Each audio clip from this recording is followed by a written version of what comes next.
Oh my gosh, are those the Galapagos Islands? Wait, oh my god! Check. Oh my gosh, look over there. It's them. Wait, this is so Oh my gosh, cool. I've never seen that. Okay, guys, this might be the most amazing time to do some research.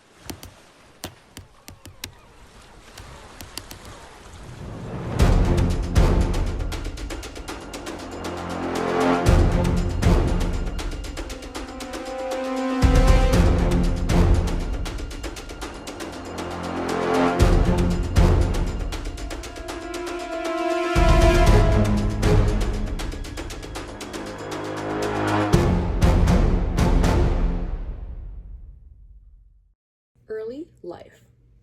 We start our story in Shrewsbury, Shropshire, England on February 12, 1809.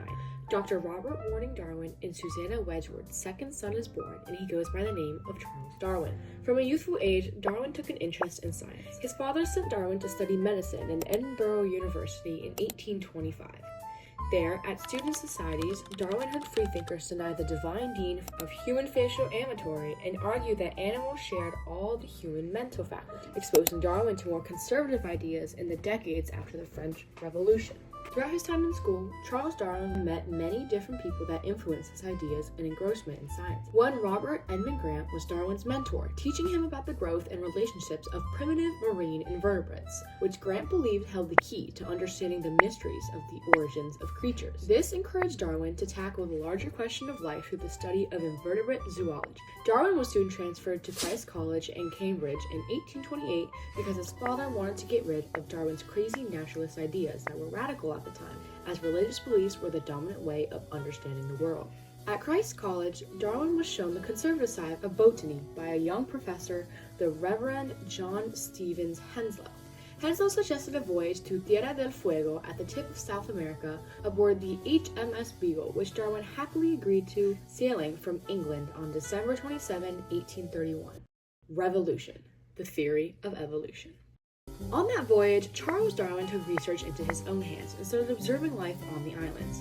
He found that nearby islands in the Galapagos had similar but not identical species of finches. According to National Geographic, Darwin could see that many traits were passed from parents to offspring. During his voyage and the years after, Darwin developed the refined ideas of evolution and natural selection, and thus the theory of evolution was formed. Darwin wrote the book On the Origin of Species, writing down his observations and theories. Darwin defined evolution as descent with modification, which is the idea that species change over time, give rise to new species, and share a common ancestor. This happens through natural selection, which is heritable traits that help organisms survive. Darwin chose the name natural selection to contrast with artificial selection, which is the selective breeding that is controlled by humans. He wanted to emphasize that a process like artificial selection happened in nature without any human intervention. Reaction: society in the late 1890s and 1900s.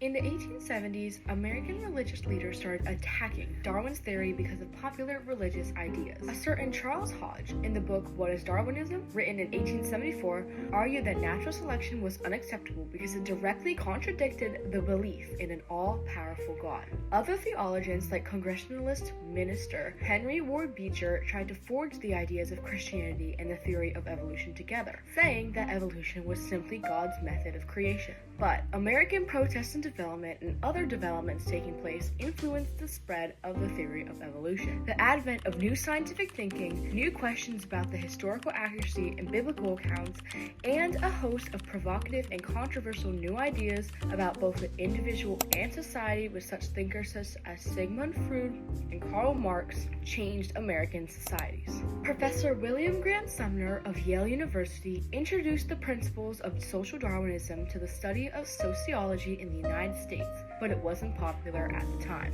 By the early 1920s, evolution was one of the most important issues in the Protestant divide, as students throughout the nation in the United States were studying Darwin's ideas in biology classes. For example, William Jennings Bryan was a politician who believed that the theory of evolution in the nation's classroom would result in the moral destruction of American youth because it would undermine the nation's Christian faith and replace a religion of love and peace with the ideas of survival of the fittest.